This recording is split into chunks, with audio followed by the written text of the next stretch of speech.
नमस्कार, मैं राकेश कुमार स्वागत करता हूं आपका टैगोर साइंस स्कूल तारानगर द्वारा संचालित डिजिटल ऑनलाइन क्लासेस इस प्लेटफॉर्म के अंदर। और आज अपन 10th इंग्लिश मीडियम का ऑप्टिक्स अपन पढ़ेंगे। जो बच्चे अभी 9th में हैं और वो 10th के अंदर प्रमोट हो चुके हैं, तो उनके लिए अपन ने क्लास के अंदर इलेक्ट्रिक करंट वाला चैप्टर अपना चल रहा था, जिसमें अपन ने सीरीज़ और पैरेलल कॉम्बिनेशन तक अपन ने कर लिया था। ठीक है, वो जो आपका चैप्टर जो थोड़ा बहुत आपका बचा हुआ है वो अपन आज शुरू नहीं करेंगे। आज अपन एक फ्रेश चैप्टर शुरू करते हैं अपना ऑप्टिक्स। तो शुरुआत करते हैं फिजिक्स के इस चैप्टर की, class 10 English medium. So first of all, what is optics? Optics है क्या? So optics is a branch of physics which deals with the phenomena related to light or visible light। Visible light जिसके बारे में आप जानते हैं, अपन ने 9th class के अंदर अपन ने वेव पढ़ा था, और मैंने आपको 9th क्लास में इलेक्ट्रोमैग्नेटिक वेव का पूरा स्पेक्ट्रम भी कराया था। उसमें अपन ने पढ़ा था कि जो विजिबल लाइट होती है आपकी, वो एक इलेक्ट्रोमैग्नेटिक वेव होती है। इलेक्ट्रोमैग्नेटिक वेव वो वेव जिसको प्रोपेगेशन के लिए, जिसको ट्रांसमिशन के लिए किसी भी फिजिकल मीडियम की रिक्वायरमेंट नहीं होती। सो लाइट अपना एक इलेक्ट्रोमैग्नेटिक वेव है जिसको प्रोपेगेशन के लिए किसी फिजिकल मीडियम की ज़रूरत नहीं होती, किसी फिजिकल मीडियम का रिक्वायरमेंट नहीं होता। ठीक है, अगर कोई फिजिकल मीडियम नहीं होगा, फ्री स्पेस होगा, तो भी लाइट जो है वो आपकी प्रोपेगेट होगी, ट्रांसमिट होगी। और इस बात का प्रूफ ये है कि सन से आने वाली जो विजिबल लाइट, सन हमसे लगभग 15 करोड़ किलोमीटर की डिस्टेंस के ऊपर है, और वो 15 करोड़ किलोमीटर की डिस्टेंस को अपन एस्ट्रोनॉमिकल यूनिट या फिर इसको AU बोलते हैं अपन। अब अपना जो एटमॉस्फेयर है, जिसको आप फिजिकल मीडियम बोल सकते हैं, वो तो अप्रॉक्सीमेटली कितना होगा आपका 1800 to 2000 kilometre. Apart from that आपका 2000 किलोमीटर से लेकर और 15 करोड़ किलोमीटर तक पूरा वैक्यूम है, फ्री स्पेस है। और फिर भी सनलाइट आपकी सन से रिलीज होने के बाद अप्रॉक्सीमेटली 8.5 मिनट के अंदर अपनी अर्थ की सरफेस पे अपनी पहुंच जाती है। तो अगर विजिबल लाइट को प्रोपेगेशन के लिए किसी तरह का कोई फिजिकल मीडियम अगर चाहिए होता, तो सनलाइट अपनी अर्थ तक कभी नहीं पहुंच पाती, बिकॉज सन और अर्थ के बीच में मोस्टली आपका किसी तरह का कोई फिजिकल मीडियम प्रेजेंट नहीं है। सो लाइट अपना एक इलेक्ट्रोमैग्नेटिक वेव है जिसको ट्रांसमिशन के लिए, प्रोपेगेशन के लिए किसी फिजिकल मीडियम का रिक्वायरमेंट नहीं होता। अगर फिजिकल मीडियम नहीं है तो लाइट बहुत इजीली मूव करेगी। इनफैक्ट फ्री स्पेस के अंदर जो लाइट की आपकी स्पीड होती है वो मैक्सिमम होती है। जब लाइट फ्री स्पेस में से ट्रैवल करती है तो अपनी मैक्सिमम स्पीड के साथ ट्रैवल करती है। उस मैक्सिमम स्पीड को आप c से रिप्रेजेंट करते हैं, और उस c का अप्रॉक्सीमेट वैल्यू होता है 3 × 10⁸ मीटर पर second. So what is c? c is the speed of light in vacuum or free space. It is the maximum speed of light, which is approximately 3 × 10⁸ metre पर second. Approximately हमने इसलिए बोला because the exact value of c is 299792458 metre पर second. This is the exact value of speed of light in free space. अपन इसका approximate form use करते हैं, which is 3 × 10⁸ metre पर second. So optics is the branch of physics which deals with the phenomena related to visible light। ठीक है, कौन कौन से फिनोमिना होते हैं? रिफ्लेक्शन होता है, रिफ्रैक्शन होता है, डिफ्रैक्शन होता है, पोलराइजेशन होता है। डिफ्रैक्शन और पोलराइजेशन अपन नहीं पढ़ेंगे, ये हायर क्लासेस के अंदर अपन स्टडी करेंगे। फिलहाल आपके सिलेबस में दो फिनोमिना हैं, reflection of light and refraction of light. पर उससे पहले अपन लाइट का जो बेसिक कैरेक्टरिस्टिक्स थी वो अपन स्टडी कर रहे थे। That light is an electromagnetic wave which does not require any physical medium to transmit और to propagate.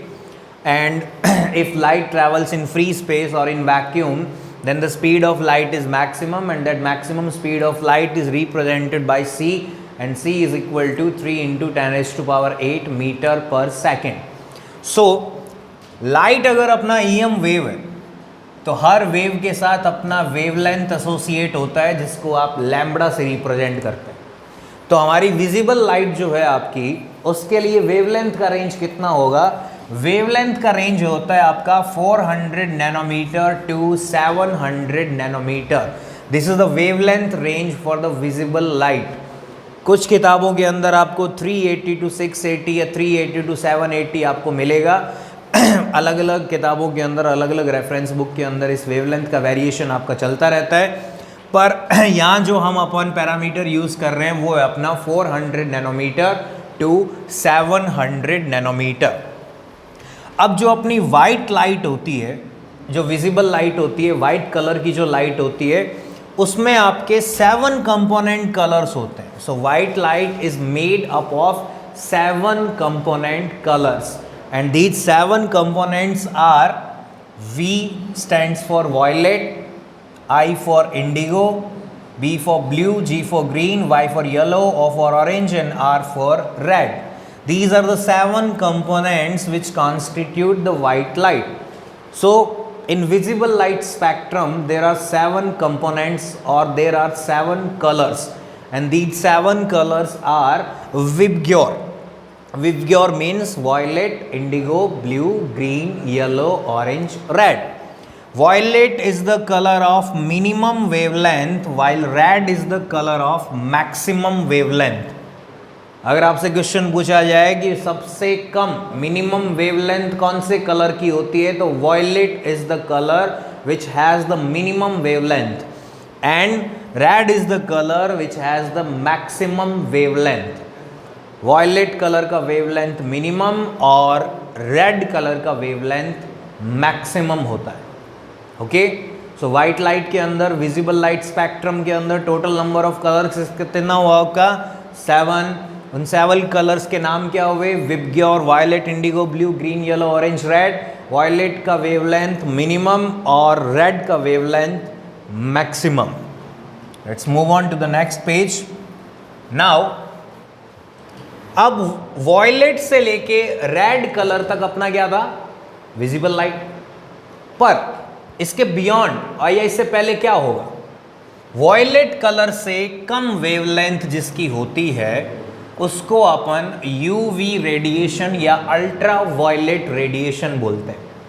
So the ultra violet radiation has lower wavelength than the violet colour.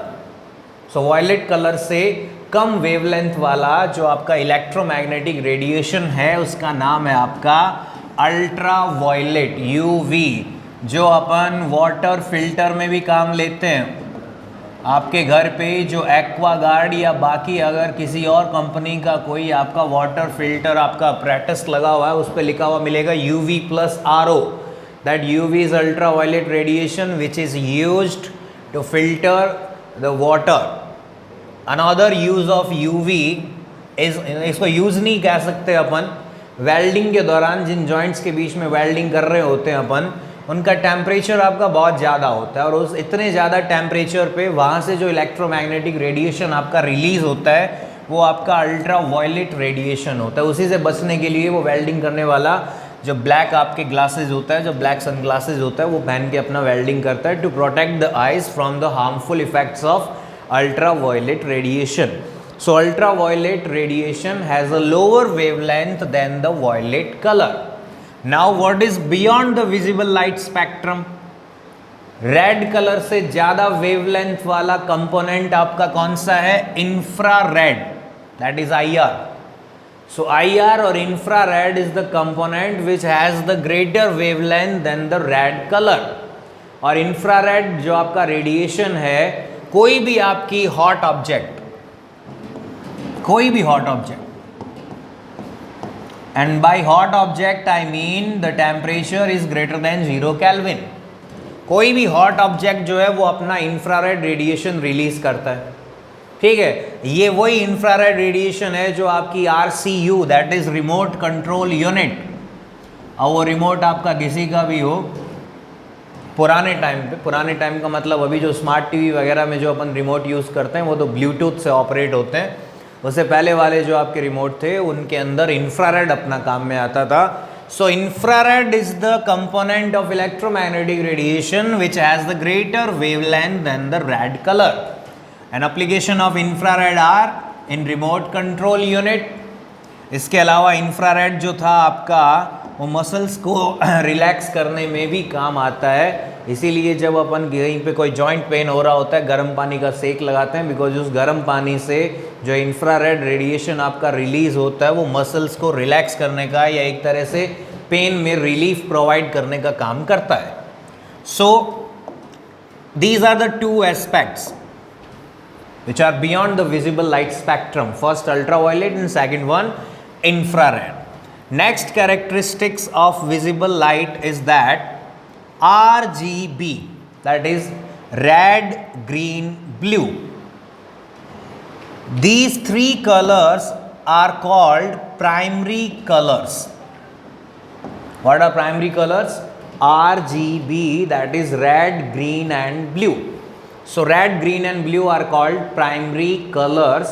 हमारे आँख की retina के अंदर जो आपकी फोटो रिसेप्टर सेल्स होती हैं वो इन्हीं तीन आपके जो कलर्स हैं उनको डिटेक्ट करने के लिए आपकी बनी होती हैं। ये तीन कलर ही वो डिटेक्ट कर पाती हैं, इन्हीं तीन कलर के अलग अलग प्रोपोर्शन में मिलने से बाकी जो आपके कलर्स हैं उनका फॉर्मेशन होता है, उनका बनना होता है। So red, green, blue is the primary colours in visible light spectrum.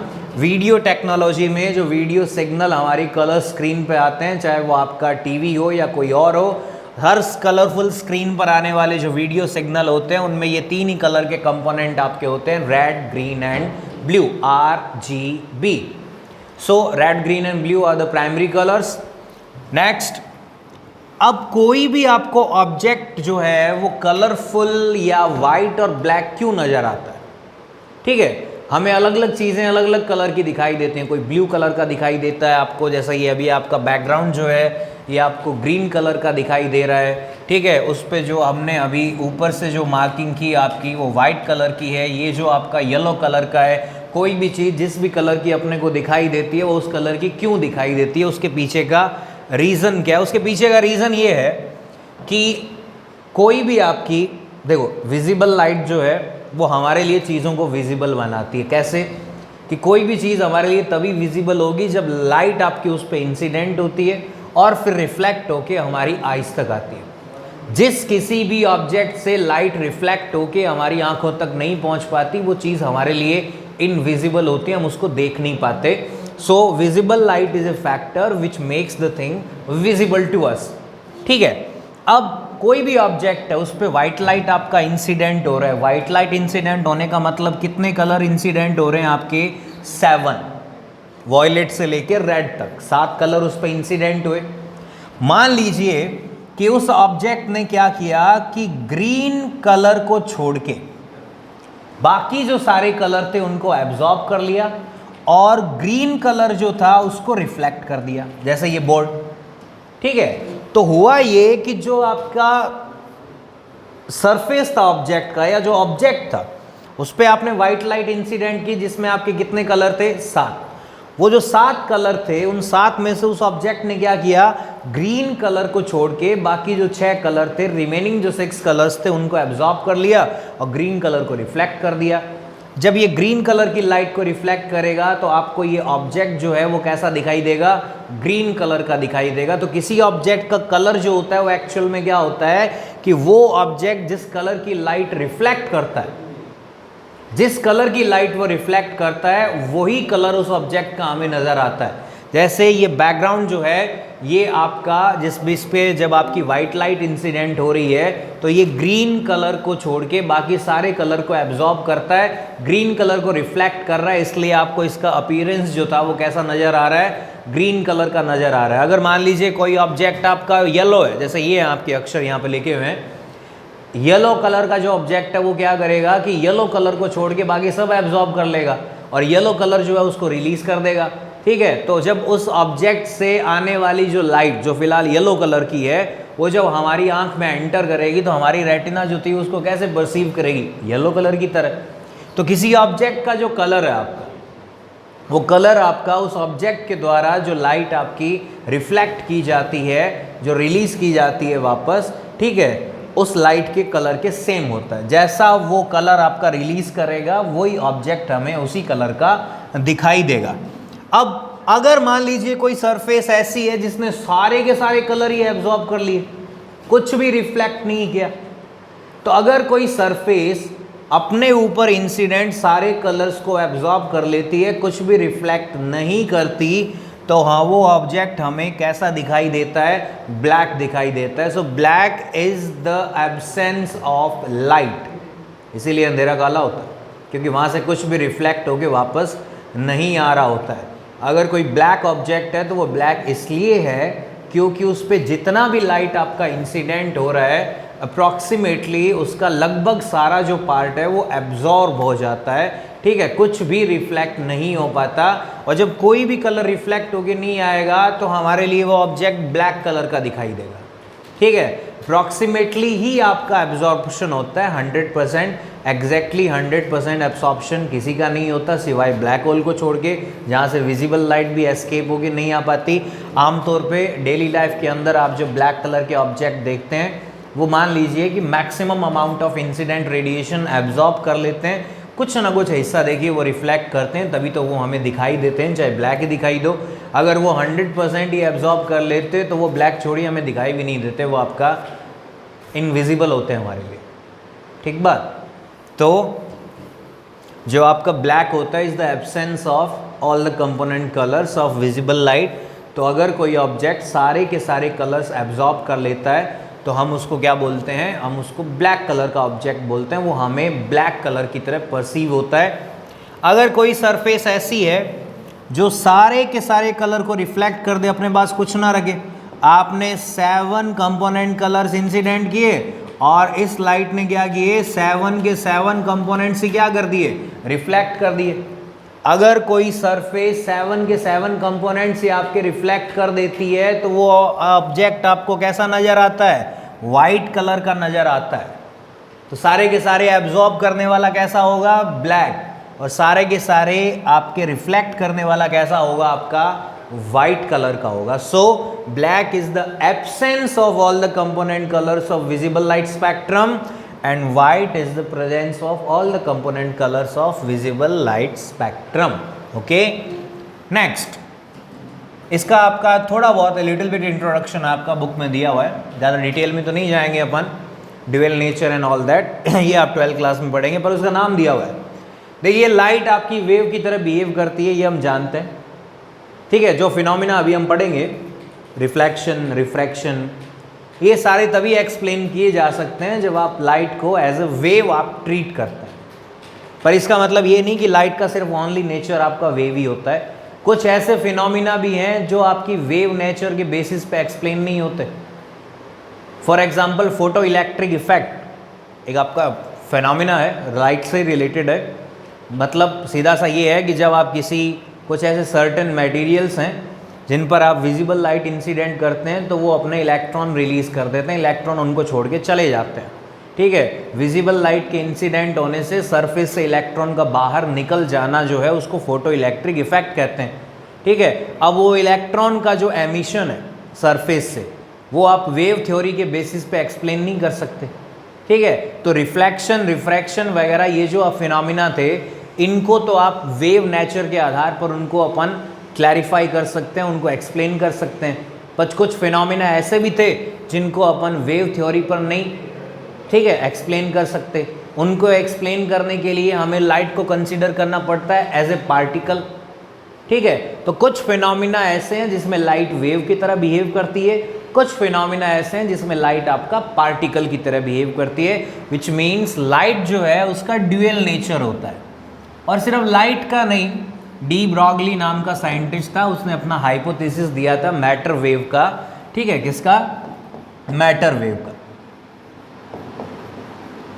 De Broglie के अकॉर्डिंग इस दुनिया के, इस यूनिवर्स के हर एक पार्टिकल के साथ वेव अटैच होती है, और हर पार्टिकल के साथ जो वेव अटैच होती है उसको मैटर वेव कहते हैं। मतलब डी ब्रॉगली के अकॉर्डिंग इस यूनिवर्स में हर चीज़ की ड्यूअल नेचर होती है, सिर्फ लाइट की बात नहीं है। हर ऑब्जेक्ट, हर पार्टिकल, सारा कुछ आपका ड्यूअल नेचर का होता है। वो पार्टिकल की तरह भी बिहेव करता है, वेव की तरह भी बिहेव करता है। हमें यहाँ सिर्फ लाइट से मतलब है, तो लाइट आपका वेव की तरह भी बिहेव करती है कुछ सर्टेन फिनोमिना में, पार्टिकल की तरह भी बिहेव करती है कुछ सर्टेन फिनोमिना में, मतलब लाइट जो है वो आपका ड्यूअल नेचर का होता है, ठीक है। और ये ड्यूअल नेचर का जो हाइपोथेसिस था वो डी ब्रॉगली ने आपका प्रपोज किया था। अब वेव वाला फॉर्मेट तो हम जानते हैं जिस पर अपन रिफ्लेक्शन, रिफ्रैक्शन वगैरह ये सब एक्सप्लेन करेंगे। लाइट पार्टिकल की तरह जब बिहेव करती है तो लाइट के उस पार्टिकल फॉर्म को क्या बोलते हैं अपन? फोटॉन बोलते हैं। सो लाइट आपका पार्टिकल फॉर्म में जब होती है तो उसकी पार्टिकल फॉर्म के अंदर क्या बोलते हैं हम? उसको फोटॉन बोलते हैं। और ये फोटॉन होता क्या है? फोटॉन आपका एक एनर्जी पैकेट होता है, एक फिक्स अमाउंट की एनर्जी होती है जो आपके बंडल्स के अंदर होती है, पैकेट्स के अंदर होती है।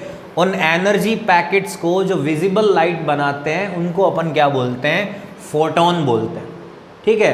तो वेव जब होती है तब तो reflection, refraction, polarisation, diffraction, interference ये सब आपका होता है, ठीक है। पर photo electric effect, Compton effect वगैरह जो हैं उनको एक्सप्लेन करने के लिए लाइट को हमें पार्टिकल की तरह कंसीडर करना पड़ता है। और लाइट जब पार्टिकल फॉर्म में होती है तो उसको फोटॉन बोलते हैं। फोटॉन आपका छोटे छोटे एनर्जी पैकेट्स होते हैं जो विजिबल लाइट बनाते हैं। इनकी जो एनर्जी है उस एनर्जी का फॉर्मूला जो होता है वो होता है E is equal to h new.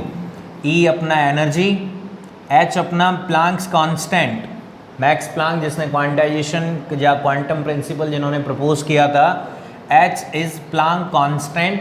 और प्लांक कांस्टेंट की वैल्यू होती है 6.62 into 10⁻⁻34 joule into second.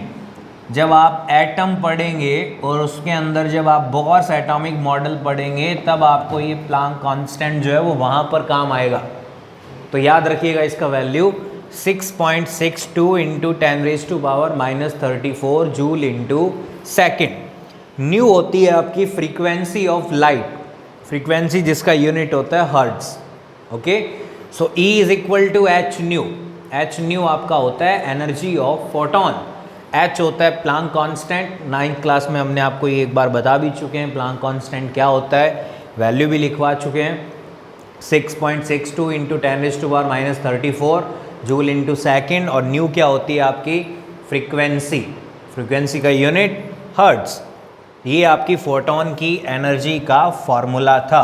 Chemical reaction जब हम पढ़ेंगे तो वहाँ केमिकल रिएक्शन में जो आपका रिएक्टेंट और प्रोडक्ट के बीच में ये जो एरो होता है ना, उस एरो के ऊपर कुछ एक रिएक्शन में आपको ये H न्यू लिखा हुआ मिलेगा। जिस भी केमिकल रिएक्शन में एरो पर ये आपका H न्यू लिखा हुआ हो उसका मतलब ये है कि ये जो आपकी रिएक्शन है ये विजिबल लाइट की प्रेजेंस में हो रही है, ठीक है। सबसे पॉपुलर रिएक्शन जो विजिबल लाइट की प्रेजेंस में होती है उसको फोटोसिंथेसिस बोलते हैं, जो आप तक आपने पढ़ ली होगी। फोटोसिंथेसिस इसमें कार्बन डाइऑक्साइड और वो आपका पानी सनलाइट की प्रेजेंस में मिलकर ग्लूकोज बनाते हैं, C6H12O6। वो आपका विजिबल लाइट की प्रेजेंस में ही होता है। और विजिबल लाइट की प्रेजेंस को एरो पर अपन H न्यू के द्वारा रिप्रेजेंट करते हैं। अब अपना पहला फिनोमिना जो हमें स्टडी करना है वो है रिफ्लेक्शन ऑफ लाइट।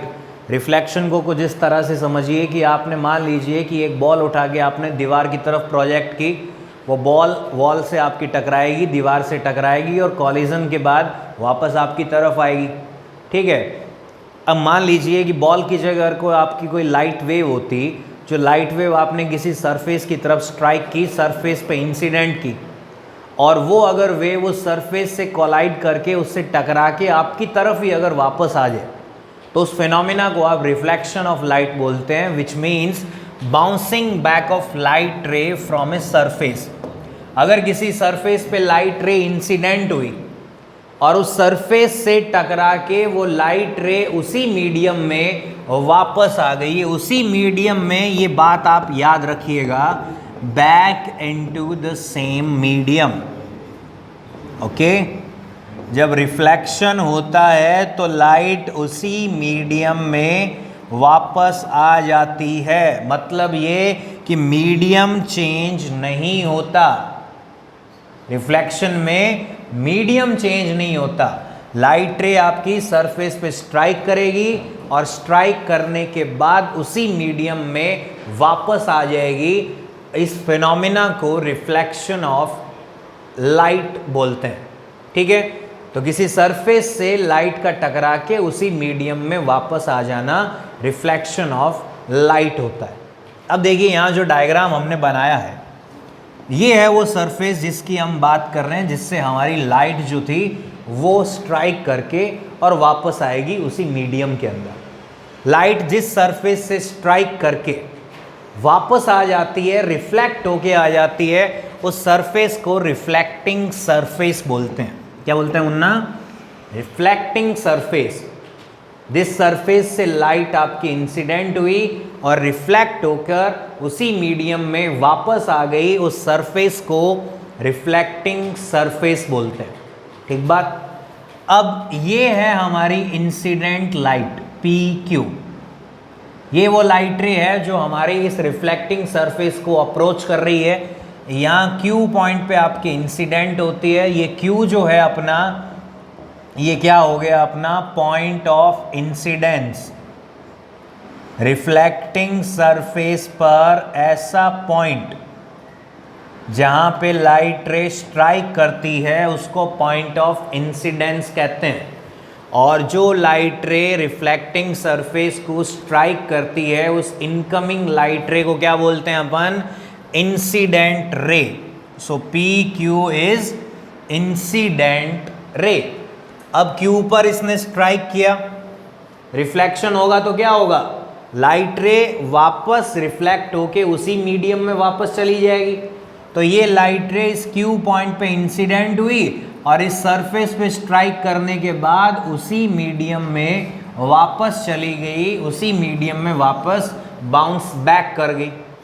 अब ये जो QR है ये वो लाइट रे है जो रिफ्लेक्ट होने के बाद उसी मीडियम में वापस ट्रैवल कर रही है। ठीक है, जो लाइट रे रिफ्लेक्शन के बाद वापस उसी मीडियम में ट्रैवल करती है, दैट रे is called reflected ray.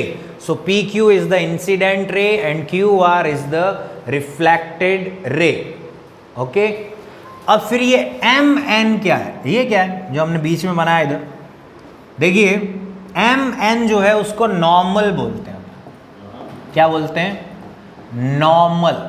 An imaginary line which is perpendicular to the reflecting surface and passes through the point of incidence।